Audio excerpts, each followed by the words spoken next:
খনি থেকে প্রাকৃতিক হীরা তুলতে লাখ লাখ বছর সময় লাগে, কিন্তু আশ্চর্যের বিষয় হলো বর্তমান বিশ্বের আধুনিক ফ্যাক্টরিগুলোতে মাত্র কয়েক সপ্তাহের মধ্যেই আসল হীরা তৈরি করা হচ্ছে। সাধারণভাবে আমরা হীরাকে শুধুমাত্র দামি গহনা বা বিশেষ আংটিতে ব্যবহার করে থাকি। এর বাইরে হীরার পেছনে বিজ্ঞান আমাদের চোখে পড়ে না, কিন্তু আধুনিক প্রযুক্তি এবং কার্বনকে কাজে লাগিয়ে প্রতি বছর বিলিয়ন ডলার আয় করছে। পৃথিবীর বিভিন্ন দেশে এমন সমস্ত ফ্যাক্টরি রয়েছে যেখানে প্রতিদিন সাধারণ গ্রাফাইট বা কার্বন ঢোকে, আর সেখান থেকে বের হয় এমন সমস্ত চকচকে হিরে যেগুলো দেখে কেউ কল্পনা করতে পারবে না যে এগুলোর মূল উপাদান ছিল পেন্সিলের শীষের মতন সাধারণ কার্বন। কাঁচামাল সংগ্রহ ও প্রাথমিক ধাপ। এই পুরো প্রক্রিয়া শুরু হয় ল্যাব থেকে। প্রাকৃতিক হীরার ক্ষেত্রে খনি খনন করে পাথর ভাঙা হতো, কিন্তু ফ্যাক্টরিতে এই চিত্রটা একেবারে আলাদা।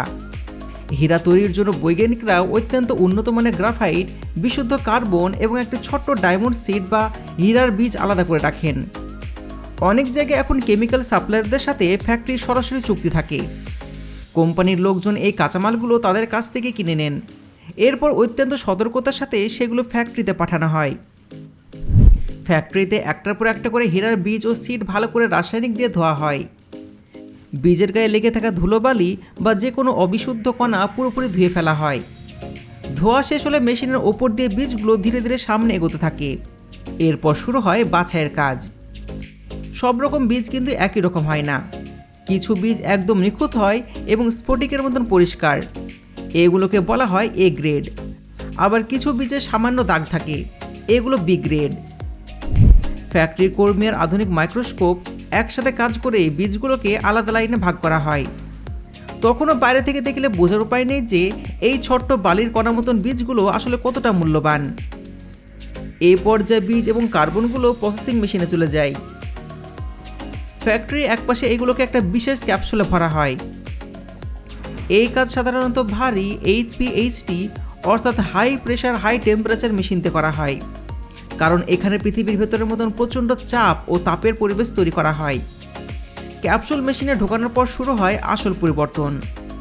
বড় বড় প্রেসিং মেশিনে কার্বন ঢোকে এবং তার সাথে নির্দিষ্ট তাপ ও চাপ প্রয়োগ করা হয়। মেশিন চলতে চলতে কার্বন গলে গিয়ে একসময় সেই বীজের ওপরে জমতে শুরু করে। এই পাথর সরাসরি ব্যবহার করা হয় না।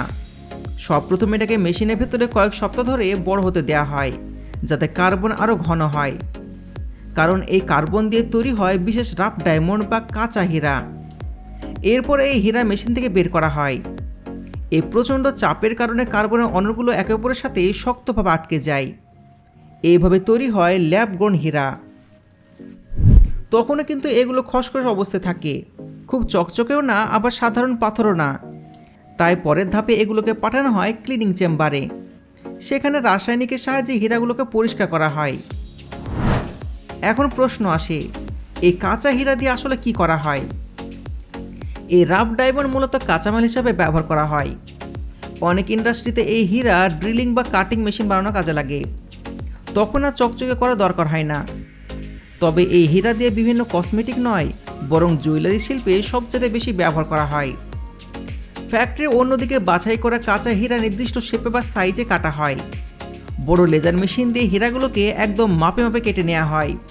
কিন্তু কাজ এখানে শেষ নয়। হীরা স্বাভাবিকভাবে পৃথিবীর সবচেয়ে শক্ত বস্তু, তাই অনেক ফ্যাক্টরিতে হীরার উপর বিশেষ ডায়মন্ড পাউডার লাগানো হয় এবং ঘষে চকচকে করা হয়। এতে হীরার উপরে খসখসে আবরণ আলগা হয়ে যায় এবং তলগুলো মসৃণ হয়, আর পরের ধাপে কাজ করা অনেক সহজ হয়ে যায়। মসৃণ করা হীরাগুলো এরপর পলিশিং মেশিনে পাঠানো হয়। এখানে আগে থেকে নির্দিষ্ট কোণ বা অ্যাঙ্গেল সেট করা থাকে, যেগুলোর আকার রাউন্ড, প্রিন্সেস বা অলাভ শেপের মতন। একটি হোল্ডারের ভিতর হীরাটিকে রাখা হয়, তারপর ওপর থেকে চাকার ওপর চাপানো হয়।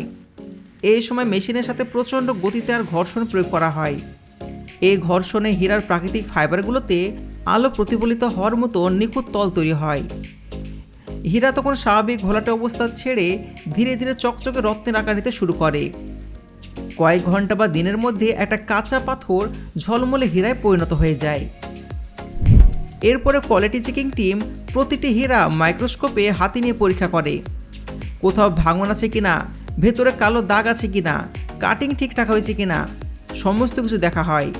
যাকে হীরার ফোর্সি বলা হয়। যে সমস্ত হীরার সমস্যা থাকে সেগুলো আলাদা করা হয় এবং প্রয়োজনে আবারও পলিশিং লাইনে পাঠানো হয়। সব কিছু ঠিকঠাক থাকলে হীরাগুলোকে পরিষ্কার করা হয়। প্রয়োজনে লেজার দিয়ে গায়ে মাইক্রো সার্টিফিকেট নম্বর দেওয়া হয়, যাতে ক্রেতাদের জন্য একদম নিরাপদ এবং বিশ্বাসযোগ্য হয়ে ওঠে। এরপর নির্দিষ্ট ওজনে অর্থাৎ ক্যারেটে হীরাগুলোকে গোনা হয়, সুন্দর বক্সে বান্ডিল করা হয় এবং প্যাকেটজাত করা হয়। এই প্যাকেটগুলো সুরক্ষিত ভল্টে রাখা হয় অথবা সরাসরি জুয়েলারি শোরুম, ডায়মন্ড ব্যবসায়ী আর এক্সপোর্টের জন্য পাঠিয়ে দেওয়া হয়।